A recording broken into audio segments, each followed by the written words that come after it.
माध्यमिक शिक्षा बोर्ड अजमेर के द्वारा 12वीं कक्षा का टाइम टेबल जारी किया गया है। एग्जाम का समय 8:30 से लेके 11:45 तक है, मतलब 3 घंटे और 15 मिनट का समय दिया जाएगा।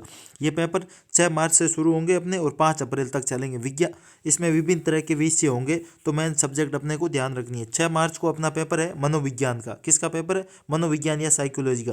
7 मार्च को चित्रकला का पेपर है और 8 मार्च को भूगोल का पेपर है, जियोग्राफी का, और लेखा शास्त्र और फिजिक्स का। विज्ञान वालों का फिजिक्स का और आर्ट्स वालों का जियोग्राफी का, और लेखा शास्त्र का अपना पेपर है कॉमर्स का। फिर 9 मार्च को अवकाश है। फिर 10 मार्च को अपना अंग्रेजी का पेपर है, अंग्रेजी अनिवार्य का। हमेशा अंग्रेजी से ही शुरुआत होती है माध्यमिक शिक्षा बोर्ड अजमेर की, पर इस बार मनोविज्ञान से शुरुआत हो रही है। फिर 11 मार्च को वोकेशनल सब्जेक्ट का अपना पेपर है। 10 मार्च को अंग्रेजी का, 11 मार्च को वोकेशनल सब्जेक्ट का, 12 मार्च को लोक प्रशासन का पेपर है। 13 मार्च और 14 मार्च को होली की अवकाश रखा है। फिर 15 मार्च को अलग अलग जो सब्जेक्ट है, जिससे कंठगीत, नृत्य कला, वाद्य संगीत, सितारा, सरोद, वायलिन, बांसुरी, इनका पेपर होगा। फिर 16 मार्च को रविवार का अवकाश है। फिर 17 मार्च को दर्शन शास्त्र व सामान्य विज्ञान का पेपर है। फिर 18 मार्च को अर्थशास्त्र का है, हिंदी लिपि या शीघ्र लिपि, अंग्रेजी या कृषि जीव विज्ञान का, या फिर बायोलॉजी या जीव विज्ञान का पेपर है, एग्रीकल्चर या फिर जीव विज्ञान का, विज्ञान वालों का पेपर है। फिर 19 और 20 मार्च को अवकाश रखा हुआ है। 21 मार्च को पर्यावरण विज्ञान का पेपर है। फिर 22 मार्च को संस्कृत साहित्य और संस्कृत वाणिज्यम का पेपर है।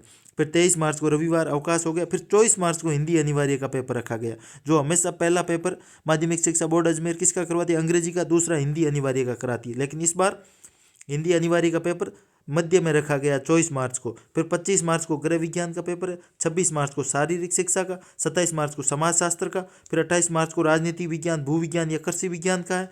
फिर 29 मार्च को मैथ या गणित का पेपर है। फिर 30 और 31 मार्च का अवकाश है। फिर 1 अप्रैल को अपने पेपर आ गया ऋग्वेद, युद्धवेद, संस्कृत का, व्याकरण शास्त्र, साहित्य, वास्तु विज्ञान, अलग अलग तरह की भाषाएं दे रखी है, जो संस्कृत के अंदर बच्चों ने सब्जेक्ट ले रखी है। फिर 1 अप्रैल को ये हो गया। फिर 2 अप्रैल को अपने अंग्रेजी साहित्य का, टंकण लिपि, हिंदी का पेपर रखा गया, और इसका समय कब है? 8:30 से नहीं है, इसका समय 9 बजे से लेके है, ये ध्यान रखना। फिर गुरुवार 3 अप्रैल को इतिहास का पेपर है, कृषि रसायन विज्ञान या रसायन विज्ञान का। फिर 4 अप्रैल को कंप्यूटर का। फिर 5 अप्रैल को अपना अंतिम पेपर है, 5 अप्रैल 2025 को हिंदी साहित्य, उर्दू साहित्य, सिंधी साहित्य, गुजराती साहित्य, पंजाबी साहित्य, राजस्थान साहित्य, फारसी वगैरह का है। इसका भी पेपर कब से शुरू होगा? 9 बजे से होगा। 2 पेपर अपने को ध्यान रखने हैं। एक तो अंग्रेजी साहित्य का 2 अप्रैल को शुरू हो रहा है। कब? 2 अप्रैल को। ये पेपर भी कब? 9 बजे शुरू हो रहा है। फिर लास्ट पेपर भी अपना 9 बजे शुरू होगा। इन पेपर का समय अंतराल आपको ध्यान रखना, नहीं तो प्रवेश करने में दिक्कत होगी आपको। स्कूल में, निजी स्कूल से सरकारी स्कूल में जाते हो प्रवेश में, तो दिक्कत होगी। तो ये टाइम टेबल है। जिस बच्चे ने जो सब्जेक्ट ले रखी है, जैसे आर्ट्स ले रखी है, किसी ने कॉमर्स है, या फिर एग्रीकल्चर है, या फिर साइंस बायो है, साइंस मैथ है, उस हिसाब से अपना टाइम टेबल नोट कर ले।